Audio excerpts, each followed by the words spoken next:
Doctor Tariq फजल साहब 27वीं आनी तरमीम क्या क्या ऑप्शन ज़ेर गौर है और कब तक इसके आने का इम्कान? बहुत शुक्रिया मलिक साहब। जो ऑप्शन ज़ेर गौर है वो पहली मरतबा बिलावल भुट्टो ज़रदारी साहब ने अपनी ट्वीट के ज़रिए वो उनके ऊपर ज़िक्र किया है या रोशनी डाली है। ये वो प्रपोज़ल्स हैं जो इस वक्त सामने आ रही हैं, लेकिन ज़ाहिर है हमारा जो डेलीगेशन था वो प्रेसिडेंट ज़रदारी साहब के पास गए और साथ बिलावल भुट्टो ज़रदारी साहब जो चेयरमैन है पाकिस्तान पीपल्स पार्टी के, और उनसे इसके ऊपर सपोर्ट लेने की बात की गई है। ये तमाम जो प्रपोज़ल्स हैं ये भी बिल्कुल आप ये कहें कि अपनी इब्तदाई स्टेज में हैं। जमातें इस पर बैठेंगी, हमारी दीगर भी इत्तेहादी हैं उन्हें भी हम कॉन्फिडेंस में ले रहे हैं और इंशाअल्लाह ताला मिलजुल के इसके ऊपर एक कंसेंसस ड्राफ्ट डॉक्यूमेंट जो बनेगा उसके बाद ही हम इस पोजीशन में होंगे कि उसे मीडिया में भी लेके आएँ और तमाम जुज़ियात और इसकी तमाम जो डिटेल्स हैं वो डिस्कस की जाए।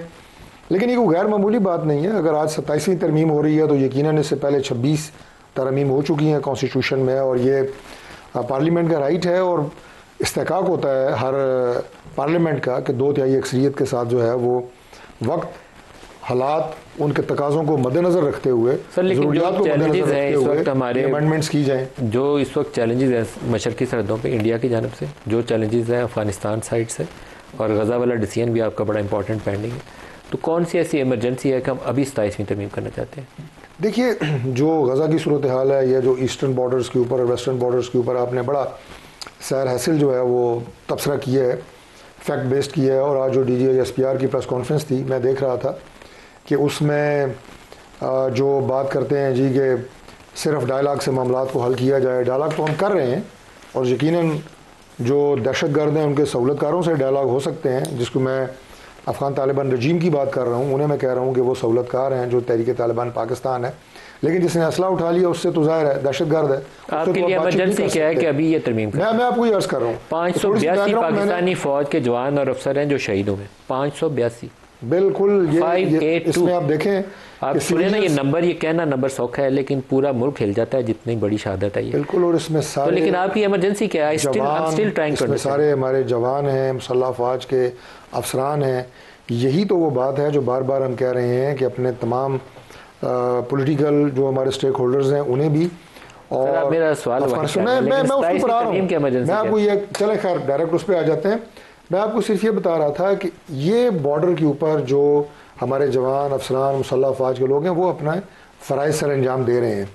पार्लियामेंट जो है ये अपना काम कर रही है, ये पैरेलल काम भी हो सकता है। ये ऐसा नहीं है कि अगर बॉर्डर के ऊपर जो है वो सूरत हाल टेंस है तो पार्लियामेंट अपना काम छोड़ के बैठ जाएगी, या पार्लियामेंट में कोई तरमीम हो रही है तो बॉर्डर के ऊपर इस तरमीम की अभी इमरजेंसी क्या है सर? आपको तो पार्लियामेंट को बैठ के डिस्कस करना चाहिए बॉर्डर सिचुएशन क्या है। माजरत चाहता हूँ, 582 अगर किसी कौम के बच्चे शहीद हुए हों तो उसको तो बहस रोज़ करनी चाहिए कि मेरे 582 बच्चे क्यों शहीद हुए इस कौम के बेटे। आपको तो ये बहस करनी चाहिए। आप कह रहे हैं 27वीं तरमीम में जजों का तबादला कैसे करना? मैं आपको अर्ज करता हूँ, आई फेल टू अंडरस्टैंड इट। मैं समझा देता हूँ, मैं गुजारिश करता हूँ आपसे, आज शायद आप समझना नहीं चाहते या आप समझ रहे नहीं हैं। असेंबली का इजलास अभी जो शुरू हो रहा है ये रूटीन का इजलास है, क्योंकि ज़ाहिर है मेरी रेलवेंट मिनिस्ट्री है, वो पहले हमने 3 नवंबर को था, फिर प्रेसिडेंट साहब जो है उनकी मसरूफियात थी वो साइन नहीं हो सका। एनीवेज अब ये 5 नवंबर को शाम 5 बजे असेंबली का हमारा इजलास मामूल का इजलास है। ये इजलास जो कैलेंडर जारी होता है पूरे साल का उसके मुताबिक हो रहा है, जिसमें यकीनन वो तमाम मौज़ूआत जिनका आपने जिक्र किया, बॉर्डर की सिचुएशन, इस वक्त जो चैलेंजेस दरपेश हैं पाकिस्तान को, वो सारे ज़ेर बहस आएंगे। इसके दौरान अगर इन तमाम चीज़ों के ऊपर कंसेंसस हो जाता है तो 27वीं तरमीम भी हो जाएगी, लेकिन तरमीम के लिए इजलास नहीं बुलाया गया। तमाम मौज़ूआत को ज़ेर बहस लाया जाएगा और पहले दिन से लाया जाएगा जिनका आप जिक्र कर रहे हैं। इंटरेस्टिंगली आप इसको नवंबर के महीने में करना चाहते हैं। मैं इस बड़े, जैसे वो हमारे काजी फायजी साहब थे ना, उनकी रिटायरमेंट कायरा साहब बड़ी करीब आ रही थी, तो एक 63A का एक फ़ैसला था, तो वो रिटायरमेंट से पहले उन्होंने बड़ी मेहनत करके उस फैसले को करके वो गए ताकि 26वीं तरमीम पास हो जाए। तो अब ये 27वीं तरमीम के ऊपर भी एक टाइम लाइन को फॉलो कर रहे हैं, लेकिन उस टाइम लाइन की कुछ अहमियत है, आप बता सकते हैं? पहली गुजारिश तो ये है कि अभी तक तरमीम के खुद खाली सामने नहीं है। अब तो कुछ मेन पॉइंट्स आए हैं, उसके बारे में भी पता नहीं है कि उसमें क्या पॉजिटिविटी है, क्या नेगेटिविटी है, क्या होना चाहिए क्या नहीं। वो तो जब ड्राफ्ट सामने आएगा, तफसील सामने आएगी। 6 तारीख को हमारी CEC की मीटिंग है, उसमें इंशाल्लाह डिटेल सामने हमें रखी जाएगी और उस पर डिबेट करेंगे, तब जाकर उस पर फाइनल को बात होगी। जहाँ तक तरमीम है, इट्सेल्फ कोई तरमीम अच्छी कोई बुरी नहीं है। तरमीम तो अच्छी बुरी तब होगी जब आप आइन के अंदर कोई मज़ीद तब्दीलियाँ करना चाह रहे हैं। और आइन के अंदर तब्दीली अगर माजी में की गई तब्दीलियाँ या ओरिजिनल आइन के अंदर हालात ने साबित किया कि कुछ गलतियाँ हुई हैं, जिस तरह आप भी एक गलती की निशानदेही कर रहे हैं, एक चीज़ की निशानदेही कर रहे हैं जिसको आपके दानिश में गलती हुई है और उसको करेक्शन किया आपने इंट्रो में बताया, ये आपका ख्याल है, हमारा हो सकता है इससे मुख्तलिफ हो, लेकिन यही तजर्बा आपने देखना होता है। इसीलिए डॉक्यूमेंट के अंदर, आइन के अंदर खुद आइन को अमेंड करने का एक तरीक़ाकार भी दिया गया है। अब क्या होगा, हमारी क़यादत ने उसके खद्दो खाल बता दी है।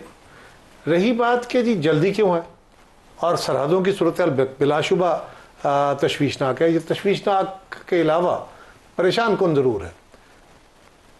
सवाल यह है कि बिल्कुल डॉक्टर साहब ने ठीक कहा, मैं इसको सेकंड करता हूँ कि फ़ौज ने अपना काम करना है, वो दिफा का अपना काम कर रहे हैं। पार्लिमान के अंदर वो डिबेट ज़रूर होना चाहिए, लेकिन वो गवर्नमेंट का और दिफाई इदारों का काम है कि मुल्क का दिफा कैसे चलाना है।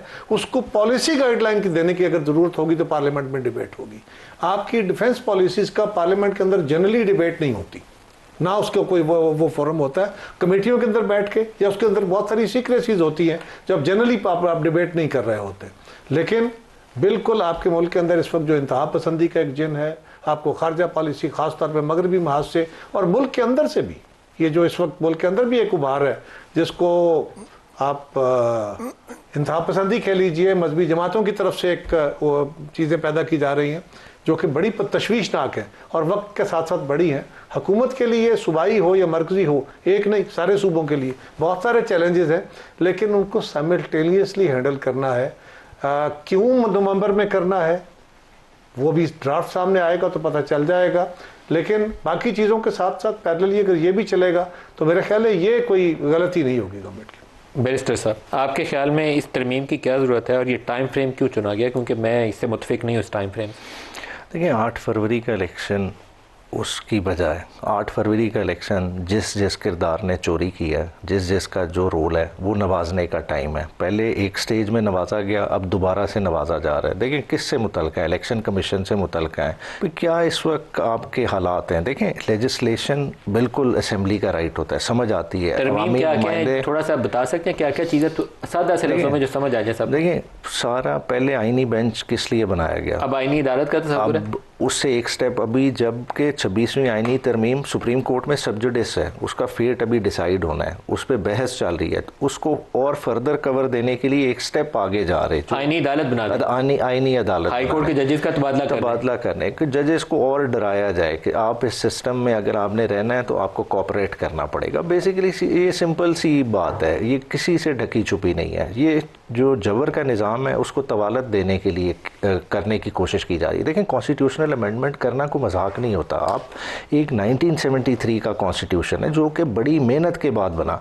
पाकिस्तान की अगर कॉन्स्टिट्यूशनल हिस्ट्री उठा के देख लें, बड़ी ही देर बाद हमें एक स्टेबल डॉक्यूमेंट मिला था। आज हम उस स्टेबल डॉक्यूमेंट को इस तरह से ट्रीट कर रहे हैं कि जैसे वो कोई एक्ट ऑफ पार्लियामेंट है जिसका जो दिल चाह रहा है अपनी मर्जी की चीज़ कर रहा है कि मेरा टेन्योर इतना कर दो, जज की रिटायरमेंट एज इतना कर दो। भाई ऐसे मामला थोड़ी चलते हैं। ये पाकिस्तान है, पाकिस्तान के असल इश्यूज़ क्या है, पाकिस्तान का कोर इस वक्त हिल रहा है, गरीब तर हो रहा है, अवाम डिप्राइव्ड है। ख्याल में इसके पर्पस क्या है इस वक्त? आपने कहा कि 8 फरवरी के इलेक्शन, 8 फरवरी के इलेक्शन की जो है ना वो सिचुएशन को बरकरार रखने के लिए ये सारी चीज़ें की। एक कमेंट और कर दें फिर महमूद मौलवी साहब की तरफ जाऊंगा।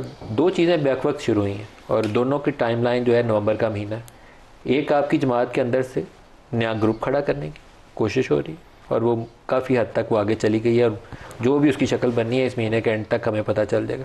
और दूसरा साथ ही 27वीं तरमीम, दोनों इकट्ठी क्यों शुरू हुई हैं? देखिए नंबर्स की हद तक अगर देखें ग्रुप की जो आप बात कर रहे हैं, देखें वो इनफैक्ट पार्लियामेंट में हमारे हुजम को नहीं अफेक्ट करता। देखें ये लोग हैं जो ट्राइड एंड टेस्टेड है। 26वीं तरमीम में भी ये लोग खड़े रहे, कहीं नहीं गए। आज अगर 27वीं आईनी तरमीम आनी है तो हमारे किसी एक बंदे की भी ज़रूरत नहीं है, क्योंकि जो इस वक्त कॉन्स्टिट्यूशनल बेंच ने फैसले दिए उसमें उन्हें इजाफी नंबर मिल गए। हमारी जो सीटें दी गई, जो तोहफे में दी गई, वो इसीलिए दी गई थी ना, वो तो पर्पस पूरा हो गया। जब जहाँ चाहिए होंगे ना वो पूरे हो जाएंगे, वो फिक्र ना करें। लेकिन अभी ये दो इकट्ठी कोशिशें क्यों हैं? ये ग्रुप भी खड़ा हो रहा है अंदर से। ये ग्रुप वाले से किसी को मैं नहीं समझता। खान साहब के ज़ाहिरी बात है सारी चीज़ें ज़हन में हैं, शाह साहब का भी उन्हें पता है, पूरा ट्राइड एंड टेस्टेड है। और शाह साहब से जो मेरी महीना से ज़्यादा हो गया टाइम जो मुलाकात हुई थी, शाह साहब को भी पूरा अदराक है कि उन पर किस किस तरह के प्रेशर्स आने हैं।